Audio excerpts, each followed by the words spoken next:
Para analizar el impacto del flujo génico y los patrones de conectividad genética que hay entre distintas poblaciones, existen distintos modelos.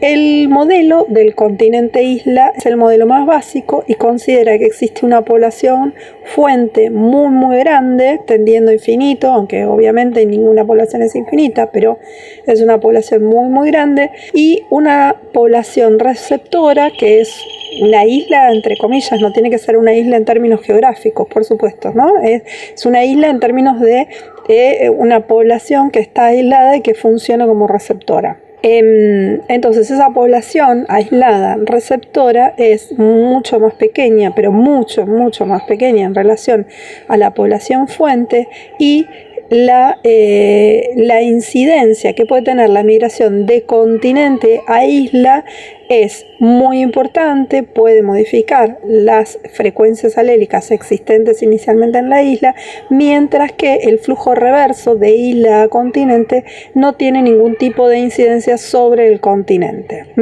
Entonces esa es una primera situación. La segunda es la situación de dos islas donde se considera que hay dos poblaciones equivalentes intercambiando individuos, y entonces ahí va a depender de la composición inicial de cada una de las poblaciones cuál es la incidencia. Si la composición inicial es homogénea, el intercambio de individuos no va a producir grandes cambios en la composición de cada una de las dos poblaciones, mientras que si inicialmente las dos poblaciones eran muy diferentes y luego se comienzan a estar conectadas genéticamente y comienza a haber intercambio de individuos, ese intercambio va a producir una homogeneización. Las dos van a cambiar porque eran diferentes, ¿sí? Otra vez como si mezclábamos dos tintas y teníamos dos tintas de colores diferentes, y empieza a pasar un poquito para un lado, otro poquito para el otro, otro poquito para el otro, y así, y ese color se va a tender a homogeneizar, y cada una de las dos como resultado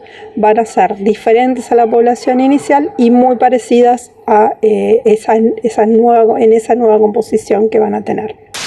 Otro modelo que considera es el de infinitas islas, es decir, no se considera dos poblaciones solamente, sino que se considera que todas las poblaciones existentes de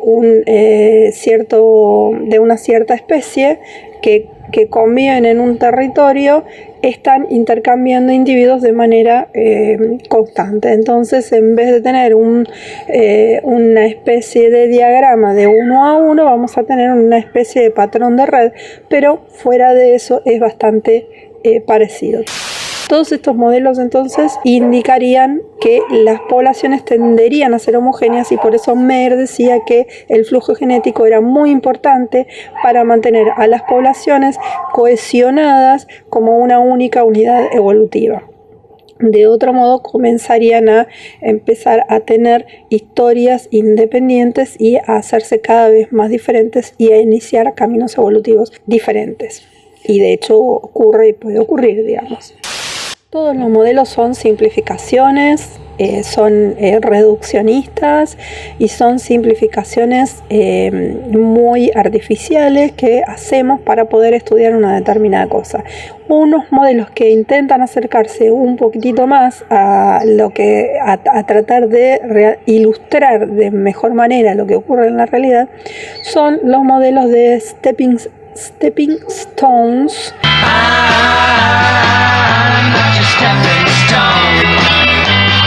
Y de metapoblaciones.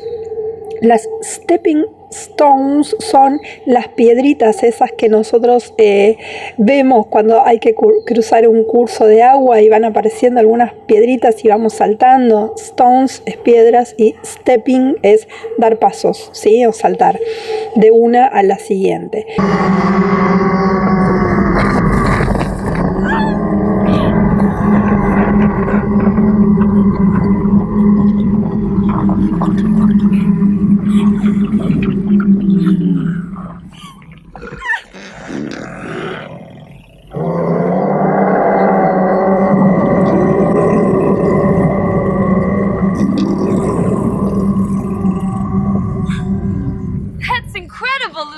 este modelo lo que plantea es que existen parches en el ambiente que tienen distintas características, donde hay algunos que tienen características más óptimas para que se asiente una población de una determinada especie, mientras que hay otros parches de la población donde las condiciones son menos óptimas. Poniendo un caso extremo, si tenemos un organismo terrestre y tenemos una región pantanosa, las zonas donde hay mayor grado de inundación son las zonas menos óptimas para el organismo terrestre, mientras que en las zonas donde hay mayor grado de tierra firme van a ser más óptimas para el organismo terrestre, ¿no?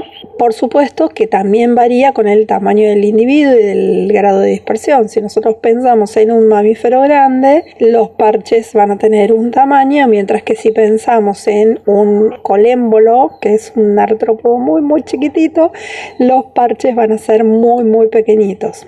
Un árbol puede ser el lugar donde está la locación de una determinada población por toda su historia poblacional, y va a haber parches dentro de ese árbol, ¿sí? Entonces cambia muchísimo la escala también si nosotros cambiamos el tipo de especie y el tipo de organismo. Lo que considera, digamos, este modelo de Stepping Stones es que los individuos de una determinada población pueden dispersarse de una locación a otra muy lejana utilizando esos parches de población, donde si bien no hay un asentamiento y no hay una colonización de ese parche por parte de los individuos, esos parches sí les sirven a ellos para irse trasladando, porque tienen condiciones mucho más favorables hasta poder llegar a una nueva locación donde realmente las condiciones sean óptimas, y entonces esos individuos pueden asentarse y colonizar.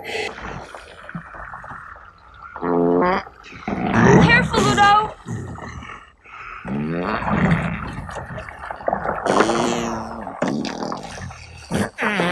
So, Ludo, wait for me. Oh, Ambrosius! It's all right, Ambrosius. You can come out now. Come on. Atta boy. My loyal steed. Steady. Hop. Ah. Forward. Steady, steady, boy. Come on, Ambrosius. Just close your eyes and go. Let's get out of here. Y este modelo está muy relacionado con el modelo de metapoblaciones, que justamente lo que plantea es que hay una dinámica de colonizaciones y extinciones locales constante de las poblaciones en ciertas locaciones, y que la dispersión se va dando como si imagináramos lucecitas que se van prendiendo y apagando en un tablero, donde hay algunas poblaciones que son más estables en algunas especies y en otras no, que pueden funcionar como poblaciones fuente, mientras que hay otras regiones, otras locaciones donde hay una dinámica constante de extinción local y recolonización.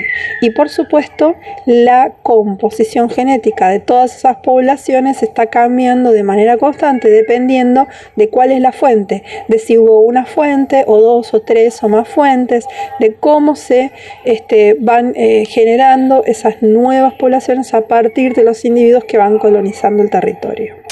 Vamos a ver después también que estos procesos dispersivos de los organismos para colonizar nuevos territorios y generar nuevas poblaciones también pueden estar relacionados con procesos de deriva génica, cuando veamos que es el próximo tema. Entonces hay una relación dual ahí entre flujo génico y deriva génica. Si bien la producción de flujo génico entre dos poblaciones inicialmente diferentes va a contrarrestar los efectos de la deriva y va a tender a homogeneizar esas dos poblaciones porque va a iniciar procesos de intercambio, también en los procesos de nuevas colonizaciones de territorios el flujo génico puede estar relacionado con la deriva, pero moviéndola y no contrarrestándola. Entonces la relación entre flujo y deriva es bastante dual, mientras que con respecto a la selección natural se considera que tiende a contrarrestarla, y no se conocen o no se han considerado situaciones en las cuales el flujo génico